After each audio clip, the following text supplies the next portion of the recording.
We are standing in the American bottom, a vast floodplain where the Illinois, Missouri, and Mississippi rivers converge. To the casual observer, these are merely hills, green, silent, and strange. But if you were standing here in the year 1100, the silence would be a roar.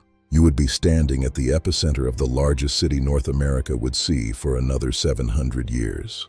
This was Cahokia, a metropolis sui generis, a city of its own kind, vibrant, terrifying, and sophisticated. While London was a muddy backwater and Paris was just beginning its ascent, Cahokia was the beating heart of a continent, a city built not of stone but of the very earth itself. At the center of it all stands Monks Mound. To call it a hill is a failure of the imagination. It is a monument to human willpower. The Mississippian engineers moved roughly 22 million cubic feet of earth to construct this single monument. There were no beasts of burden here, no wheels. Every ounce of that weight was carried in woven baskets, one grueling journey at a time.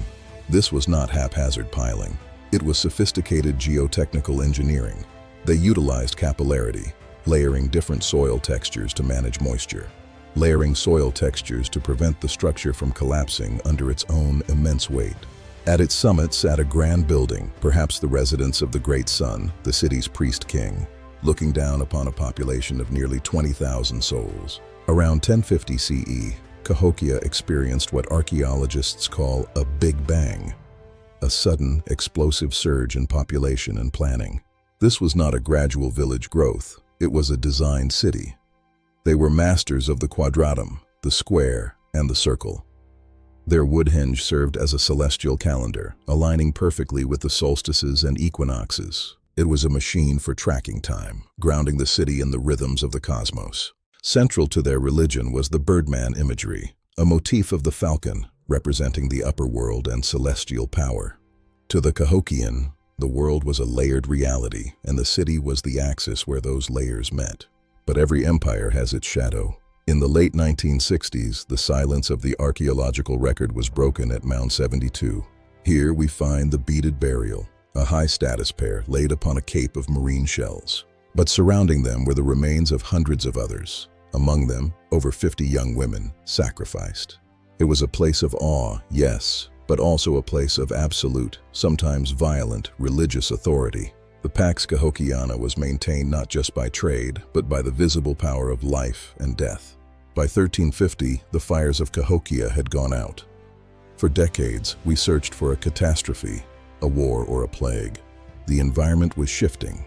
The Little Ice Age made the massive maize harvests unreliable. The timber needed for fuel and the Great Palisades had denuded the forests, leading to catastrophic flash flooding. It was not a sudden collapse, but a discrepantia, a drifting apart. The social contract failed, and so the people simply left. They didn't vanish. They became the Osage, the Omaha, the Ponca, and the Quapaw. Why do we speak of the Pyramids of Giza, yet treat Cahokia as a footnote? Perhaps because earth is more fragile than stone, or perhaps because it challenges the myth that North America was a wilderness waiting to be discovered. Cahokia was a testament to a complex indigenous urbanity that flourished, roared, and eventually returned to the earth.